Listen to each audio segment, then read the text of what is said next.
Hello students. तो हम सभी आ गए फिर से कुछ पढ़ने के लिए।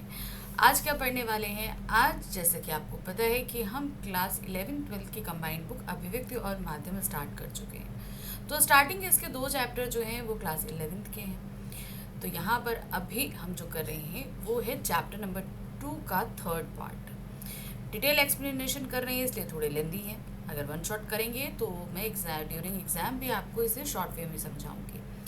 अभी हम कहाँ पर हैं? हम हैं अभी चैप्टर नंबर 2 पे, यानी कि हमारी क्लास 11th के कोर और इलेक्टिव दोनों में ही ये चैप्टर आ रहा है और ये अभिव्यक्ति माध्यम की बुक का है चैप्टर नंबर 2। चैप्टर कौन सा है? पत्रकारिता के विविध आयाम। तो हम लोग काफ़ी हद तक मतलब आधे से ज़्यादा चैप्टर अभी तक पढ़ चुके हैं और आज हम इसका लेकर आए हैं पार्ट 3। कौन सा पार्ट है? पार्ट 3 है। अब इस पार्ट 3 में हम पढ़ने क्या वाले हैं, क्या क्या चीज़ें हम देख रहे हैं। जैसे कि आप देख रहे हैं पत्रकार की बैसाखियाँ किन्हें कहा जाता है, किनके सहारे वो पत्रकारिता करता है। सबसे पहले हम वो देखेंगे, फिर उसके बाद देखेंगे पत्रकारिता के कुछ प्रमुख प्रकार देखेंगे, किस किस तरह की पत्रकारिताएं होती है। बहुत ज़रूरी है ये पॉइंट, बहुत ज़रूरी है क्योंकि ये एक ऐसा पॉइंट है जिस पे क्वेश्चंस आते ही आते हैं। 100% श्योर है कि इस पे क्वेश्चंस आएंगे। समाचार माध्यमों में मौजूदा रुझान। अब ये जो समाचार के जितने भी अभी प्रेजेंट माध्यम है इसमें जनता का क्या रुझान है, उसका क्या सोचना है, क्या मानना है, ये सारी चीज़ें। तो ये 3 हम चीज़ें आज के हम वीडियो में देखने वाले हैं। तो शुरू करते हैं। जैसा कि सबसे पहले है हमारा पत्रकार की बैसाखी किसे कहते हैं। तो पहले बैसाखी है क्या ये तो हम समझे ना। संदेह करना पत्रकार का गुण है। उसे चीज़ों की तह तक जाने की आदत डालनी चाहिए। अब देखिए पत्रकारिता एक ऐसी चीज़ है जहाँ पर हमें कोई खबर मिली, कोई सूचना मिली। अब उस सूचना पे जब तक पत्रकार संदेह नहीं करेगा तब तक उसकी खोजबीन नहीं करेगा। तो पहला उसके अंदर क्या गुण होना चाहिए? वो है संदेह करना। तभी कहते हैं ना, हमारे अंदर जब जिज्ञासा होगी किसी चीज़ की जानने की तभी हम उसकी खोजबीन करेंगे। सेम वही चीज़ है। अब पत्रकार को जब संदेह होगा और उसकी पूरी बात जानने की उसके अंदर जिज्ञासा होगी तभी वो आगे जाएगा और पूरी चीज़ों को पता करने की कोशिश करेगा। एक तरह से देखा जाए तो संदेह और सवाल किसी भी स्थिति में बदलाव के शुरुआती कदम होते हैं। कहीं पर अगर हम कुछ बदलाव करना चाहते हैं तो संदेह और सवाल, इन्हीं दो के साथ हम पहला कदम उठाते हैं। अगर संदेह ना हो और सवाल ना उठाए जाएं तो परिवर्तन कठिन हो जाएगा। जाहिर सी बात है। अब देखो कोई भी चीज़ है, अब आप घर में अगर कोई चीज़ सिंपल सी चीज़ है, आप अपने रूम का ही अगर सेटअप चेंज करना चाहते हो तो सबसे पहले आपको अगर नहीं ये चीज़ यहाँ होती तो ज़्यादा अच्छा होता। तो पहला तो संदेह शुरू होगा, फिर सवाल होगा इसको हम यहीं रहने दें कि यहाँ रखें कि यहाँ रखें। आप अपने आप से सवाल करोगे। तो बदलाव, अपने रूम के बदलाव, एक छोटी सी चीज़ मैं बता रही हूँ, अपने रूम के बदलाव में भी आपको संदेह और सवाल उठाना ही पड़ेगा, तभी आप बदलाव कर पाएंगे। अगर संदेह ना हो तो सवाल ना उठाए जाए तो परिवर्तन कठिन हो जाएगा। इस प्रयास में यह ध्यान रखना अनिवार्य है कि इससे पत्रकारिता के मूल्य ना प्रभावित हो, यानी कि उसके जिन बेसिक चीज़ों पर पत्रकारिता की जाती है, ठीक है, उनको बिल्कुल भी हार्म नहीं होना चाहिए। इसके लिए पत्रकार को 4 बैसाखियों का सहारा लेने से नहीं हिचकना चाहिए। ये बैसाखियाँ संकट या दुविधा के समय उसके काम आती हैं, यानी कि जब हम डाउट में हूँ तब इसका सहारा ले सकते हैं। तो ये कितनी बैसाखियाँ बताई गई हैं? ये 4 बैसाखियाँ बताई गई हैं। तो पहली बैसाखी देखते हैं। पहली बैसाखी है सच्चाई। क्या है? सच्चाई। विश्वसनीयता इसी पर टिकी होती है। लिखने से पहले तथ्यों की पूरी जांच परख और उसकी पुष्टि करना अनिवार्य है। उसे बयानों को तोड़ना मरोड़ना नहीं चाहिए। यह सुनिश्चित करना चाहिए कि समाचार में अफवाहों को जगह ना मिले। तो जो खबर जिस सच में है वही सच्चाई के साथ, सबसे पहली बात है कि उस सच्चाई को परखो कि खबर सही है कि नहीं। फिर वो खबर जैसी है वैसी ही आपको प्रस्तुत करनी है, उसमें कुछ ऐड ऑन नहीं करना है, तोड़ना मरोड़ना नहीं है। तो मतलब आपका पहला काम क्या है? सच्चाई को परोसना। दूसरी बैसाखी है संतुलन, यानी कि बैलेंस। सच्चाई की कसौटी पर कसे जाने के बावजूद ये अनिवार्य है कि तथ्यों, बयानों और आंकड़ों के इस्तेमाल में संतुलन रखा जाए। विवादास्पद मुद्दों में दोनों पक्षों की बात सामने रखना जरूरी है। एक पक्षीय समाचार असंतुलित होता है, यानी कि देखिए कुछ घटनाएं तो ऐसी हैं कि बस खबरें बन गई, हो गया काम। लेकिन कभी कभी क्या होता है, कोई खबर या घटना ऐसी होती है जिसमें एक या कई पक्ष होते हैं, तो उस कंडीशन में आपको सभी पक्षों की बात को रखना। ऐसा ना हो कि आप सिर्फ एक पक्ष की बात रख रहे हैं और दूसरी पक्ष की बात नहीं रख रहे हैं, तो ये खबर संतुलित नहीं। हमने बताया ना, सच्चाई जरूरी है, जो चीज जैसी घटी है आपको वैसी रखनी। तो उस कंडीशन में क्या होगा, बैलेंस भी आपकी सच्चाई के साथ ही चलेगा। तीसरी बैसाखी है निष्पक्षता। ठीक है, निष्पक्षता का मतलब तो पता हो गया आपको क्या है, आगे पढ़ लेते हैं। किसी पत्रकार के लिए पक्षपात अपशब्द की तरह है। जो पत्रकार अपने समाचारों में निष्पक्ष नहीं हो सकता वह पत्रकार नहीं हो सकता। पक्षपात करने वाले पत्रकार को उसके पाठक ही खारिज कर देते हैं। इसलिए जरूरी है कि पत्रकार समाज में निजी न्याय ना व्यक्त करे। देखिए, एक पत्रकार जो है वो खुद एक इंसान है, ठीक है, तो उसकी अपनी एक राय होती है, लेकिन उसका प्रोफेशन क्या है, पत्रकारिता का। पत्रकारिता के प्रोफेशन में हमें खबरें जैसी हैं वैसी करनी है और दोनों ही पक्षों को सामने रखना है, हमें किसी एक पक्ष की तरफ नहीं मुड़ना है। तो जाहिर सी बात है, जब हम पत्रकारिता करते हैं तो अपनी निजी राय, एक इंसान होते हुए, मनुष्य होते हुए, हमें अपनी राय वहां पर नहीं रखनी है। एक्चुअल में खबर जो जैसी है वो वैसी ही प्रेजेंट की जाएगी। तो हमें किसी के पक्ष में जाकर कोई फैसला, कोई खबर नहीं दिखानी चाहिए। चौथी बैसाखी है स्पष्टता।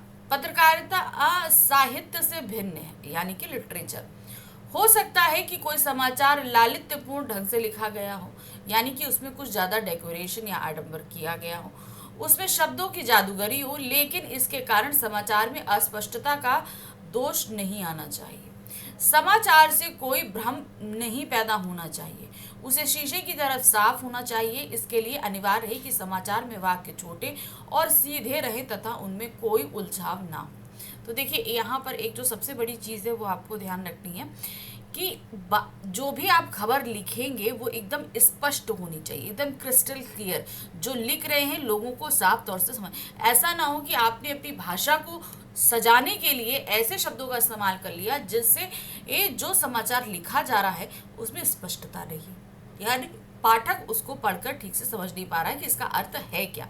तो वो अपने अपने तरीके से अर्थ निकालेंगे और इससे खबर कुछ गलत इम्पैक्ट छोड़ सकती है। तो ये 4 बैसाखियां थी, सच्चाई, संतुलन, स्पष्टता और निष्पक्षता। ठीक है, अब आ जाते हैं पत्रकारिता के कुछ प्रकार। जैसा मैंने बताया कि ये टॉपिक बहुत इंपॉर्टेंट है, याद रखिए। इसमें से 1 या 2 क्वेश्चंस तो 100% एग्जाम में फंसते ही फंसते हैं। हम बोर्ड की बात कर लें या 11th की बात कर लें, दोनों में। तो यहाँ पर हम शुरू कर रहे हैं। सबसे पहले है खोज परक पत्रकारिता। खोज परक पत्रकारिता से आशय ऐसी पत्रकारिता से है जिसमें गहराई से छानबीन करके ऐसे तथ्यों और सूचनाओं को सामने लाने की कोशिश की जाती है जिन्हें दबाने या छुपाने का प्रयास किया जा रहा हो। आमतौर पर खोजी पत्रकारिता सार्वजनिक महत्व के मामलों में भ्रष्टाचार, अनियमितताओं और गड़बड़ियों को सामने लाने की कोशिश करती है। खोजी पत्रकारिता का उपयोग उन्हीं स्थितियों में किया जाता है जब यह लगने लगे कि सच्चाई को सामने लाने के लिए कोई उपाय नहीं रह गया। खोजी पत्रकारिता का ही एक नया रूप टेलीविजन में स्टिंग ऑपरेशन के रूप में सामने आया। अब मैंने पढ़ तो दिया लेकिन आपको समझाना बाकी है। देखिए, हमारे देश में बहुत सारी संस्थाएं काम करती हैं, सरकारी, गैर सरकारी। कुछ एनजीओस भी होते हैं जो स्वयंसेवी संस्थाएं होती हैं। तो इन जैसे मान लीजिए गवर्नमेंट है या गवर्नमेंट अंडरटेकिंग है या प्राइवेट है, तो ऐसी संस्थाएं क्या होती हैं, अपने निजी फायदे के लिए कभी कभी कुछ घोटाला करती हैं। अब इन घोटालों को वो तब जाहिर सी बात है, अगर हम कुछ गलत करेंगे तो हम उसको दबा कर रखने की, छिपा कर रखने की कोशिश करने जाएंगे। लेकिन पत्रकारिता में, यानी कि पत्रकार जो है वो इन सारी चीज़ों पर को अगर समझ जाता है तो वो क्या करेगा, वो अंदर गहराई तक जाएगा, उन सारी गड़बड़ियों के बारे में पता करेगा, तथ्यों को खंगालेगा और उसे सामने लाएगा सभी के, यानी कि जनता के सामने। अब चूंकि वो पत्रकार है तो ये सारी बातें कहाँ छपेंगी, अखबार में छपेंगी, न्यूज़पेपर में छपेंगी। तो इस तरीके से क्या होगा, अब जैसे नाम से ही पता चल रहा है, खोज परक पत्रकारिता, अर्थात कोई भी संस्थाएं, अब इसमें यहाँ पर कैसी भी संस्थाएं हो, चाहे सरकारी हो चाहे गैर सरकारी हो, या अंडरटेकिंग हो या एनजीओज हो, किसी भी तरह की संस्थाएं हो, उनमें अगर कोई गड़बड़ियां होती हैं तो उन गड़बड़ियों को खोज कर पूरे तथ्यों और तर्कों के साथ जनता के सामने लाना ही खोजपरक पत्रकारिता कहलाता है। तो समझ में आ गया, जो सच्चाई है वो उजागर करी जाती है इसके जरिए। नेक्स्ट आते हैं, देखिए हालांकि भारत, इसमें एक चीज़ आपको यहाँ पर दी गई है, देखिए आपने देखा बहुत सारे स्टिंग ऑपरेशंस होते हैं जहाँ पर हिडन कैमरा लगाकर पत्रकारिता होती है, बहुत सारी चीज़ें, तो ये भी एक तरह की खोजपरक पत्रकारिता है। हालांकि भारत में खोजी पत्रकारिता 3 दशक पहले ही शुरू हो गई थी, लेकिन हमारे देश में अब भी अपने शैशव काल में ही है, यानी कि 3 दशक पहले आप चले जाइए, ज़्यादा टाइम इसको नहीं हुआ है, मुश्किल से 30-35 साल हुए हैं इस खोजपरक पत्रकारिता को यहाँ पर शुरू किए, तो अभी भी अपनी शैशव अवस्था यानी कि बचपन में है। जब ज़रूरत से ज़्यादा गोपनीयता बरती जाने लगे और भ्रष्टाचार व्यापक हो तो खोजी पत्रकारिता ही उसे सामने लाने का एकमात्र विकल्प बचती है। अमेरिका के वाटरगेट कांड खोजी पत्रकारिता का एक नायाब उदाहरण है, जिसमें राष्ट्रपति निक्सन को इस्तीफा देना पड़ा था। भारत में भी कई केंद्रीय मंत्रियों और मुख्यमंत्रियों को खोजी पत्रकारिता के कारण अपने पदों से इस्तीफा देना पड़ा है। तो समझ में आया ये पत्रकारिता कितनी सीरियस है। बड़े से बड़े राष्ट्रपति हों, मंत्री हों, उन्हें अपना इस्तीफा देना पड़ जाता है क्योंकि उनके द्वारा की गई धांधलीगर्दी ये वो पत्रकारिता के माध्यम से सभी के सामने ला दी जाती है और अंत में उन्हें अपने पद से हाथ धोना पड़ता है। विशेषीकृत पत्रकारिता, नाम से ही पता है जहां पर कुछ विशेष। पत्रकारिता का अर्थ घटनाओं की सूचना देना मात्र नहीं है, यानी कि जो घटनाएं घट रही हैं उसकी सूचना देना ही मात्र पत्रकारिता नहीं कहलाता। पत्रकार से अपेक्षा होती है कि वे घटनाओं की तह तक जाकर उनका अर्थ स्पष्ट करे और आम पाठक को बताए कि उस समाचार का क्या महत्व है। इसके लिए विशेषता की आवश्यकता होती है। तो समझ में आया यहाँ तक क्या है कि सिर्फ कोई घटना घटी है इसको हम न्यूज़पेपर में लिख दें और लोगों को इसकी सूचना पहुंचा दें, ये सिर्फ पत्रकारिता नहीं होती। पत्रकार से अपेक्षा की जाती है वह घटनाओं के तह तक जाए, जो भी घटना घटी है उसके एकदम तह तक जाना है कि आखिर ये घटना क्यों घटी, इसके पीछे के कारण कौन थे, किसने ये घटना करी, सारी चीज़ों के बारे में पता करना। अब जाहिर सी बात है जब इन सारी चीज़ों के बारे में पता करना होगा तो उस क्षेत्र में हमें विशेषता हासिल करना ज़रूरी है, क्योंकि अगर मान लीजिए हम किसी चीज़ के बारे में जानते ही नहीं है तो उसको हम गहराई से बताएंगे कैसे। एक चीज़ मुसीबत ये होती है, तो हमें पहले खुद गहराई से उसके बारे में नॉलेज होनी चाहिए। पत्रकारिता के विषय में हिसाब से विशेषता के 7 प्रमुख क्षेत्र हैं, ठीक है। तो अगर हम पत्रकारिता के क्षेत्र में देखें जहां विशेषीकृत पत्रकारिता की जा सकती है, उसमें 7 क्षेत्र मायने रखें। पहला है संसदीय पत्रकारिता, यानी कि संसदीय नाम से ही पता चल रहा है जो सरकारी कामकाज से संबंधित हो। अब सरकारी कामकाज से संबंधित अगर कोई पत्रकारिता करेगा तो जाहिर सी बात है, आप देखिए उसे उन काम काजों के बारे में जानकारी होनी चाहिए। अगर वो जानकारी नहीं है तो वो पत्रकारिता क्या करेगा, तो जाहिर सी बात है उसे उस क्षेत्र में विशेषता हासिल करनी पड़ेगी। न्यायालय पत्रकारिता, अब किसी पत्रकार को अगर कानून का ज्ञान नहीं है तो वो न्यायालय पत्रकारिता नहीं कर पाएगा ना। फिर आते हैं आर्थिक पत्रकारिता, उसे अर्थ जगत के बारे में, शेयर मार्केट के बारे में, उतार चढ़ाव, इन सब के बारे में पता होना चाहिए, विशेषता होनी चाहिए, तभी वो कर पाएगा। खेल पत्रकारिता, खेल के नियम कायदे, उसका इतिहास, ये सारी चीज़ें, रूल्स रेगुलेशन सब कुछ पता होना चाहिए, तभी वो पत्रकारिता कर सकता है। विज्ञान और विकास पत्रकारिता, अगर मान लीजिए कोई आर्ट का स्टूडेंट अगर पत्रकार बन जाता है तो वो साइंस से रिलेटेड जो है पत्रकारिता नहीं कर पाएगा। क्यों? क्योंकि उसे साइंस यानी कि विज्ञान से संबंधित जानकारी होनी चाहिए, तभी वो उस क्षेत्र में पत्रकारिता कर सकता है। अपराध पत्रकारिता, क्राइम से रिलेटेड जो चीज़ें, लोगों के माइंड्स को जो है पढ़ना, अपराधों को समझना, ये सारी चीज़ें। तथा फैशन और फिल्म पत्रकारिता शामिल है। अब फैशन और फिल्म तो सभी कर लेते हैं, लेकिन ऐसा ज़रूरी नहीं है कि सभी कर लें। फैशन में क्या ट्रेंडिंग है, कितनी कंपनीज हैं, क्या है, फिल्म कौन सी आने वाली, क्या है, बहुत सारी चीज़ें होती हैं। तो इन सब चीज़ों के बारे में भी विशेषता हासिल होनी चाहिए। इन क्षेत्रों में समाचार और उनकी व्याख्या उन विषयों में विशेषता हासिल किए बगैर नहीं की जा सकती। तो ये कुछ 7 विषय है, अगर इन क्षेत्रों में हमने विशेषता हासिल नहीं करी तो शायद हम पत्रकारिता नहीं कर पाएंगे। अब यहाँ पर विशेषता हासिल करने का मतलब हम समझ जाते हैं। मान लीजिए जैसे यहाँ पर आप देख रहे हो ये संसदीय पत्रकारिता। संसदीय पत्रकारिता का मतलब उसे जो है या तो वो राजनीति के बारे में अच्छा सा जानता हो, उसने पढ़ी हो, सारे रूल्स रेगुलेशन पता हो, तभी वो कर सकता है। अब जैसे खेल है, अब खेल के बारे में कोई कैसे जानेगा, यानी कि वो क्या तो खिलाड़ी हो सकता है या बहुत शौकीन होगा जो खेल के बारे में हर एक नॉलेज रखता है। तो इसीलिए ये सारे क्षेत्र हैं जिनमें विशेषीकृत पत्रकारिता की जा सकती है, लेकिन ये ध्यान रखना है कि आपको इन क्षेत्रों की अच्छी नॉलेज होनी चाहिए, अच्छी जानकारी होनी चाहिए। तो ये सीधे सीधे उस विशेषता हासिल करने के दौड़ में बात है। अब आ जाते हैं वॉच डॉग पत्रकारिता। यहाँ क्या है, ये माना जाता है कि लोकतंत्र में पत्रकारिता और समाचार मीडिया का प्रमुख उत्तरदायित्व सरकार के कामकाज पर निगाह रखना है और कहीं भी कोई गड़बड़ी हो उसका पर्दाफाश करना है। इसे परंपरागत रूप में वॉचडॉग पत्रकारिता कहा जाता है। इसका दूसरा छोर सरकारी सूत्रों पर आधारित पत्रकारिता है। समाचार मीडिया केवल वही समाचार देता है जो सरकार चाहती है और अपने आलोचनात्मक पक्ष का परित्याग कर देता है। आमतौर पर इन दो बिंदुओं के बीच तालमेल के जरिए समाचार मीडिया और उसके तहत काम करने वाले विभिन्न समाचार संगठनों की पत्रकारिता का निर्धारण किया जाता है। अब वॉचडॉग पत्रकारिता का मतलब ऐसा समझो कि क्या कहते, जैसे मैंने बताया कि पत्रकारिता हमारे समाज का चौथा स्तंभ है, तो इसका मजबूत होना ज़रूरी है। तो वही चीज़ यहाँ पर बताई गई है कि सरकार, वैसे तो सरकार कहाँ है, लोकतंत्र है, लोगों द्वारा चुन के आती है, वो काम करती है, तो उस पर भी सरकार के निरंकुश होने का डर बना रहता है। तो इस निरंकुशता को, यानी कि वो अपनी मनमाजी से काम करे, ये चीज़ हटाने के लिए क्या होता है, पत्रकारों का सहारा लिया। पत्रकार क्या करते हैं, वो इन सारी चीज़ों पर निगाह रखते हैं, सरकार के कामों पर, सरकार के लोगों पर, सब पर निगाह रखने का काम उनका होता है। तो इससे क्या होता है कि एक तरीके से वॉच और डॉग, सरकार के सारे काम काज सब चीज़ पर निगाह रखने का जो काम पत्रकारिता द्वारा किया जाता है उसे वॉच डॉग पत्रकारिता कहते हैं।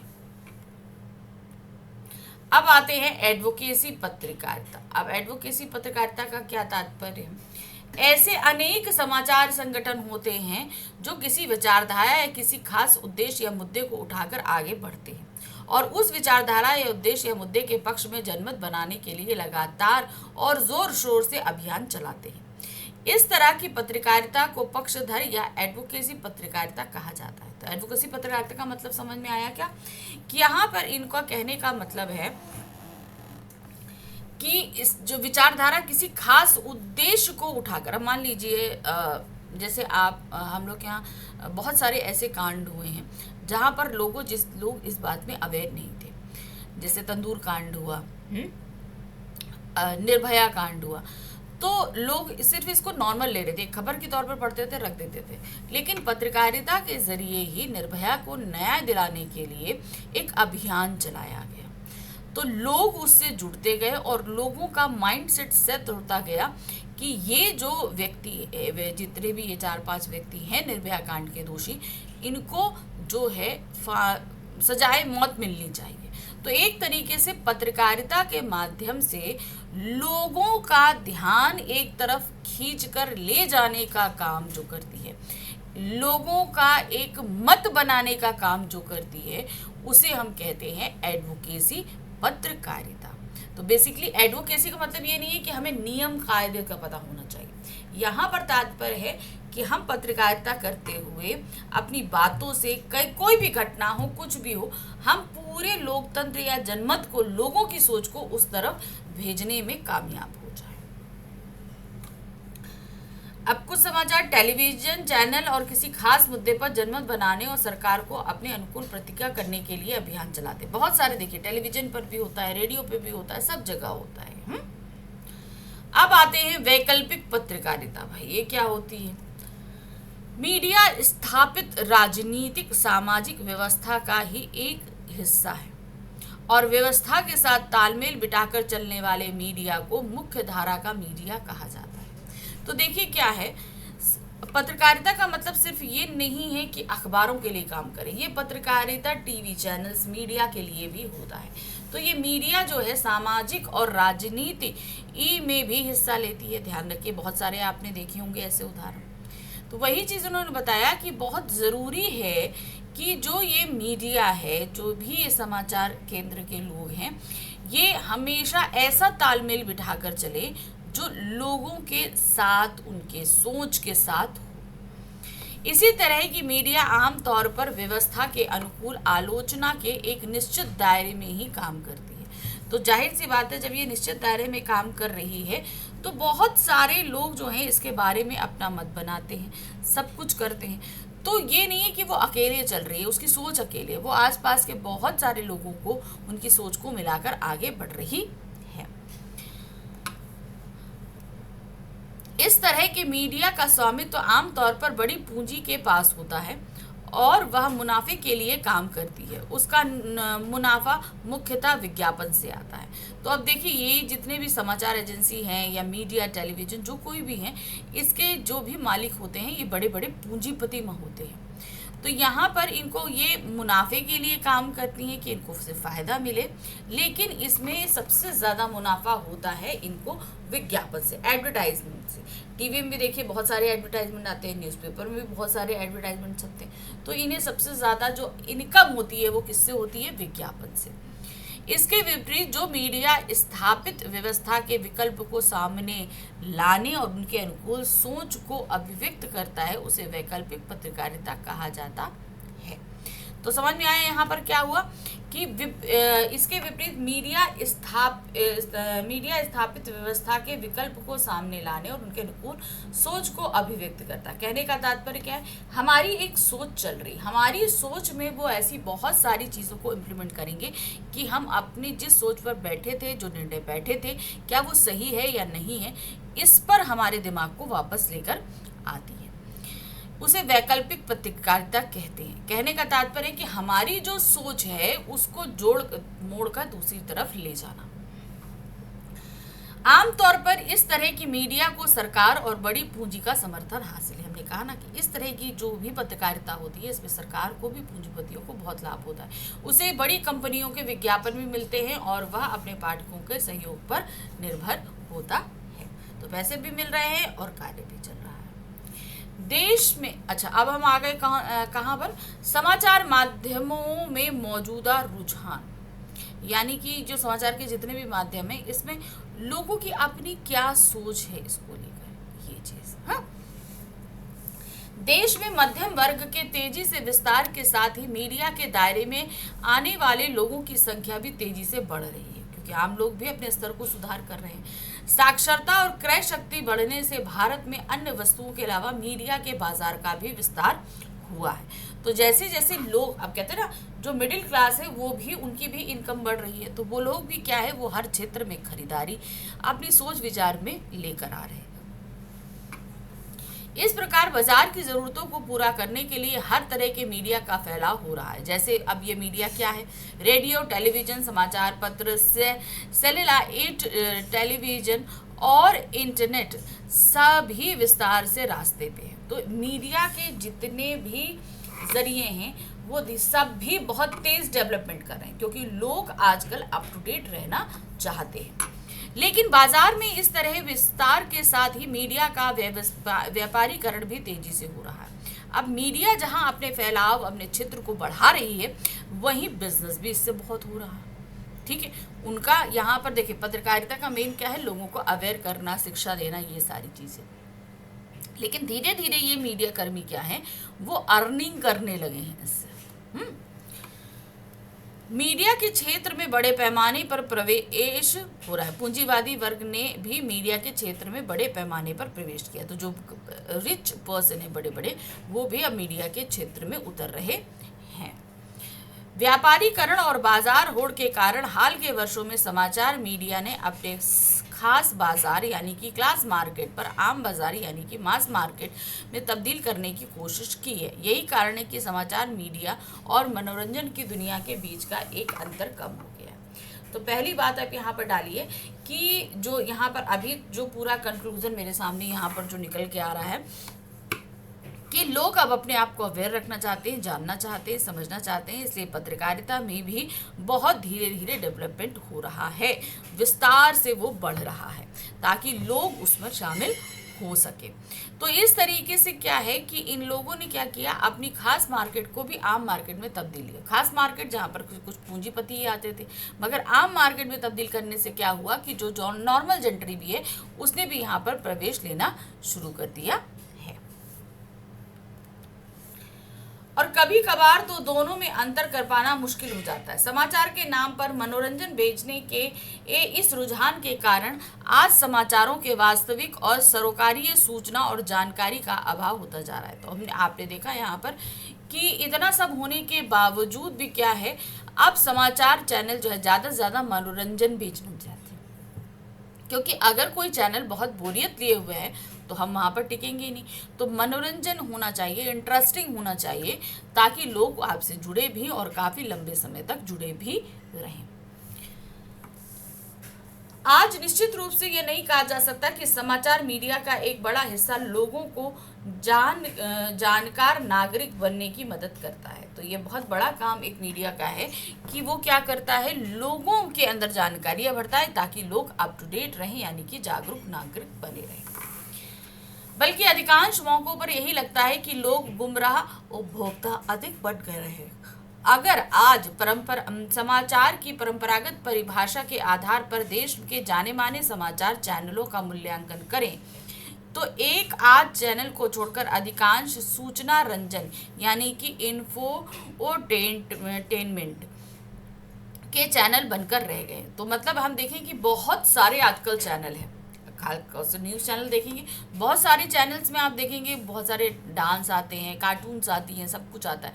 तो मतलब कुछ चैनल को छोड़कर अब काफ़ी हद तक चैनल जो हैं वो मनोरंजन के दायरे में आ गए हैं, सूचना रंजक यानी कि इनमें चैनल बनकर रह गए। और कुछ चैनल ऐसे हैं कि जो सिर्फ सीधी सपाट सूचना देने के कारण सिर्फ जो है वो सूचना पट्ट जैसे यानी कि ब्लैक बोर्ड जैसे लगते हैं, जिससे सूचना कम और मनोरंजन ज़्यादा है। इसकी वजह यह है कि आज समाचार मीडिया का सबसे बड़ा हिस्सा एक ऐसा उद्योग बन गया है जिसका मकसद अधिकतम मुनाफा कमाना है। तो यहाँ पर आपको समझ में आया ना कि ये एक ऐसा माध्यम बन के निकला है जहाँ पर लोगों का काम है ज़्यादा से ज़्यादा मुनाफा कमाना। समाचार उद्योग के लिए समाचार की पेप्सी कोक जैसा एक उत्पाद बन गया है, जिसका उद्देश्य उपभोक्ताओं को गंभीर सूचनाओं के बजाय यही उसकी सतही मनोरंजन और बहलाना और उसकी ओर आकर्षित करना है। तो यानी कि जैसे हम लोग एडवर्टाइजमेंट बनाते हैं कोल्ड ड्रिंक की तरफ लोग को आकर्षित करने के लिए बहुत तरह तरह के बनाते हैं, उसी तरह इन समाचार एजेंसियों ने भी क्या किया है, लोगों को आकर्षित करने के बहुत सारे फार्मूले निकाले। दरअसल उपभोक्ता समाज का वह तबका है जिसके पास अतिरिक्त क्रय शक्ति और व्यापारीकृत मीडिया अतिरिक्त क्रय शक्ति वाले सामाजिक तबके के अधिकाधिक पैठ बनाने की होड़ में उतर गया। इस तरह की बाजार होड़ में उपभोक्ता को लुभाने और समाचार पेश किए जाने लगे और उन वास्तविक समाचारीय घटनाओं की अपेक्षा होने वाली जो भी उपभोक्ता के भीतर ही बसने वाली नागरिक और वास्तविक सूचना आवश्यकताएं थी जिनके बारे में जानना उसके लिए आवश्यक है। तो यहाँ पर कहने का यहाँ पर इतने का है कि धीरे धीरे जो सूचना पत्रकारिता शुरू की गई थी लोगों को सूचना देने के लिए, अब वो धीरे धीरे क्या हो गई, व्यापारीकरण हो गया, जिसकी वजह से लोग अब व्यवसाय की तरफ खींचने लगे हैं। यानी कि अगर हम मीडिया एक चैनल भी खोल लेंगे तो हमें कितनी अर्निंग होगी, क्या होगा, ये सारी चीज़ें वो पहले ध्यान देते हैं। तो इस तरीके से समाप्त हुआ हमारा ये चैप्टर भी। याद रखिए सिर्फ वीडियो ही नहीं, चैप्टर भी समाप्त हुआ। तो इस चैप्टर के हम लेकर आने वाले हैं एनसीईआरटी बुक के क्वेश्चन आंसर्स। तो रेडी रहिएगा, मिलते हैं अगली बार। Thank you for watching, bye bye.